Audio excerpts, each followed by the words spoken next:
Bismillahirrahmanirrahim. Assalamualaikum warahmatullahi wabarakatuh. Alhamdulillahirabbil alamin wa bihi nasta'in wa ala umuri dunya waddin. Wassalatu wassalamu ala asrofil anbiya'i wal mursalin wa ala alihi wa sahbihi ajmain, amma ba'du. Saya akan memenuhi tugas mata kuliah studi naskah ulumul hadis yang mana diampu oleh Dr. Ahmad Alim LCMA. Langsung saja kepada poin-poin pembahasan. Poin-poin pembahasan yang pertama yaitu hadis dhaif sebab cacat integritas, kemudian hadis dhaif cacat integritas dan lemah kognitif, kemudian hadis mu'allal, munkar dan maudhu, kemudian hukum meringkas hadis dan meriwayatkan dengan maknanya, kemudian konsep sahabat, definisi dan tobaqat, kemudian hadis musnad, kemudian hadis musalsal dan contohnya, kemudian hadis musalsal bil awaliyah, kemudian gharib al hadis, dan yang terakhir yaitu adab rawi. Masuk kepada pembahasan yang pertama, hadis dhaif sebab cacat integritas. Hadis dhaif yang disebabkan cacat integritas yaitu yang mana hadisnya fasik, kadzib, terindikator kadzib, bid'ah dan jalalah. Karena syarat untuk menerimanya hadis itu adalah sang rawi harus memiliki integritas, yaitu yang paling menonjol adalah sifat al-adalah, sifat adil. Syaratnya ada 5, yaitu muslim, baligh, berakal, tidak fasik, menjaga muru'ah. Lawan dari kata fasik yaitu adil, dan adapun lawan dari kata adil yaitu kadzib, yang suka menyebarkan berita bohong dan nanti itu disebut dengan hadis maudhu atau indikator dusta. Hadis dhaif disebabkan cacat integritas, mentalitas dan dari sisi kognitif. Kualitas hafalannya ini ada hadis maudhu, munkar, matruk dan syadz. Selanjutnya yang ke-9 yaitu hadis dhaif cacat integritas dan lemah kognitif. Cacat integritas bagi rawi, cacat karena al-adalah, sifat adil, disebabkan karena pendusta atau ada indikator pendusta. Karena cacatnya ilmu itu disebabkan cacat orang yang membawa ilmunya. Dalam cacat integritas ada kalanya hadisnya yaitu maudhu atau hadisnya matruk. Kemudian lemah kognitif, di antara lain yaitu cacat karena kognitifnya lemah, disebabkan hafalannya buruk, pelupa dan menyelisihi yang lebih thiqah. Adapun macam-macam hadis dhaif disebabkan kurang dhabit, ada kalanya hadisnya itu mungkar atau ada kalanya syadz. Selanjutnya materi yang ke-10 yaitu hadis mu'allal, munkar dan maudhu. Mu'allal adalah hadis yang sebab hadisnya itu dianggap masalah karena zahirnya kelihatannya sahih, namun setelah diteliti ada penyakitnya. Sebagian ulama menyebutkan hadis mu'allal itu adalah sababun dhamidun, sebab yang rumit, dan sebab khafiyun yang samar. Sebabnya tidak mudah untuk dideteksi dan butuh penelitian yang akurat, dan memiliki hafalan yang luas, dan memiliki kekuatan yang memang teruji kompetensi ia paham atas sanad dan matanya. Kemudian munkar adalah hadis yang diriwayatkan oleh perawi yang dhaif, yang riwayatnya bertentangan atau berbeda dengan perawi yang lain yang lebih kuat, atau hadis yang dhaif dan hadis yang diriwayatkan oleh perawi yang dhaif dan dhaifnya disebabkan karena banyak masalah atau pelupa dan fasik. Kemudian maudhu adalah hadis yang bertentangan dengan nas-nas Al-Qur'an, ijma, hadis mutawatir atau maupun dengan akal sehat. Hadisnya ditolak disebabkan dustanya perawi. Masuk kepada materi selanjutnya yaitu materi yang ke-11, hukum meringkas hadis dan meriwayatkan dengan maknanya. Hukum meriwayatkan hadis hanya dengan makna para ulama khilaf tentang masalah ini. Namun mayoritas ulama itu membolehkan meriwayatkan hadis secara makna selama tidak merusak kandungan inti dari makna tersebut. dan mesti tahu dari kata-kata yang banyak sinonim dalam mentakbirkan kalimat. Kemudian kata Ibnu Hajar, boleh meriwayatkan dengan makna bagi orang yang menghadirkan lafaz itu hanya dibatasi dengan mufrodat, kalimat-kalimat yang mufrad, bukan kalimat-kalimat yang tarkib bagi orang yang hafal hadis untuk kemaslahatan hukum. Adapun hujjah bagi para ulama yang membolehkan riwayatnya dengan makna, ulama yang melarang tidak boleh meriwayatkan dengan makna. Kemudian alasan yang pertama yang membolehkan meriwayatkan dengan makna yaitu dengan secara teks, dan matanya harus sesuai dengan Nabi karena ia mendengar dari Nabi dan menghafalnya sampai menyampaikannya kepada orang lain. Dan betapa banyak yang membawa riwayat ketika riwayat itu dibacakan kepada orang lain.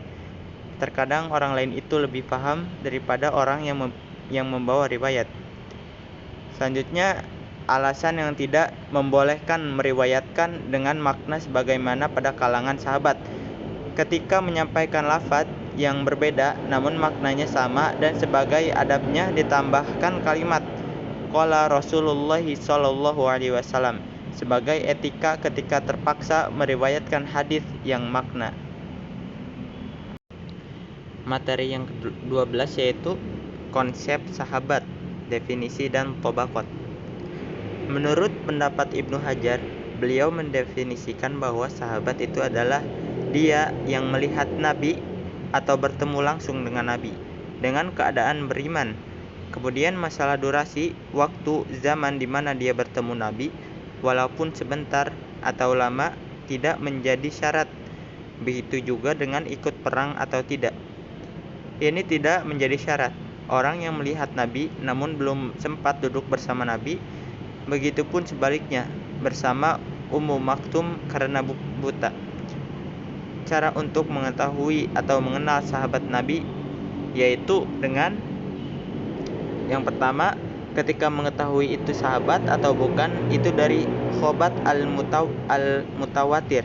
Contohnya seperti Abu Bakar, Umar, Utsman, dan Ali. Kemudian khobat yang masyhur seperti Uqasyah bin Misol dan Ibnu Sahabat. Kemudian yang ketiga, dengan khobat ahad, ada informasi dari seseorang bahwa ini adalah sahabat seperti Hamamah bin Abi Hamamah ad-Dausi. Dan yang keempat, mengabarkan bahwa dirinya adalah sahabat. Kelima, takziah, rekomendasi kabar dari seorang tabi'in bahwa si fulan adalah sahabat Nabi SAW. Nih, tingkatan-tingkatan ini menggambarkan keadaan seluruh sahabat Nabi SAW dan mereka memiliki kedudukan. Secara umum, bahwa semua sahabat Nabi itu ada radhiyallahu ajma'in. Adapun klasifikasi tingkatan-tingkatan sahabat yaitu orang yang pertama yaitu orang yang masuk Islam generasi awal di Mekah yaitu Abu Bakar, Umar, dan Utsman. Kemudian yang kedua, muhajirin ila Habsyah bersama Nabi. Ketiga, ashabul aqabah al-aula. Keempat, sahabat yang ikut perang Badar. Kelima, orang-orang yang hijrah bersama Nabi. Keenam, sahabat yang ikut berbaitu ridwan pada peristiwa Hubaidiyah. Dan yang ketujuh, orang yang masuk Islam pada Fathul Makkah. Lanjut kepada materi yang selanjutnya. Materi yang ke-13 yaitu hadis musnad. Hadis musnad adalah hadis marfu, hadis yang disandarkan sampai kepada Nabi. Yang memarfukannya adalah sahabat dengan sanad yang bersambung. Hadis yang dimarfukan oleh sahabat langsung kepada Nabi SAW dengan sanad yang mustahil.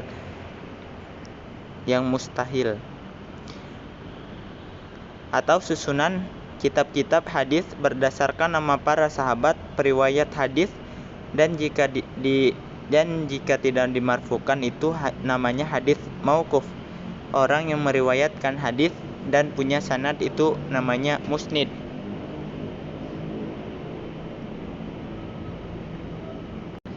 Kemudian materi selanjutnya yang ke-14 yaitu hadis musalsal dan contohnya. Secara bahasa, musalsal bermakna berturut-turut. Ulama memberikan definisi bahwa hadis musalsal adalah hadis yang disampaikan para perawi secara berurutan dan sama dalam keadaan dan situasi tertentu, baik secara perbuatan maupun perkataan. Berdasarkan penjelasan terhadap definisi, jelas bahwa musalsal itu jenisnya ada 3, yaitu musalsal dengan keadaan para perawi, musalsal dengan sifat para perawi, dan musalsal dengan sifat-sifat periwayatannya.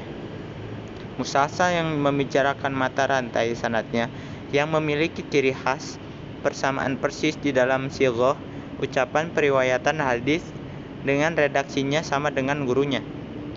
Contohnya hadis Abu Hurairah yang berkata, Abu Al-Qasim telah menjajarkan tanganku seraya bersabda, Allah telah menciptakan bumi pada hari Sabtu. Hadis ini musalsal dengan menjajarkan tangannya pada setiap rawi dari riwayatnya. Selanjutnya materi yang ke-15 yaitu hadis musalsal bil awaliyah. Hadis musalsal bil awaliyah adalah hadis yang selalu disisipkan oleh para ahli hadis sebelum mulai mengajar atau belajar hadis. Hal itu ditradisikan hingga para murid-murid di bawahnya. Adapun hadis musalsal bil awaliyah yang terkenal adalah hadis yang diriwayatkan oleh Imam At-Tirmidzi. Berikut artinya. Orang-orang yang suka mengasihi sesamanya akan dikasihi oleh Zat yang Maha Pengasih. Maka kasihilah penghuni bumi, maka kalian akan dikasihi para penghuni langit. Abu Musa Sunan At-Tirmidzi.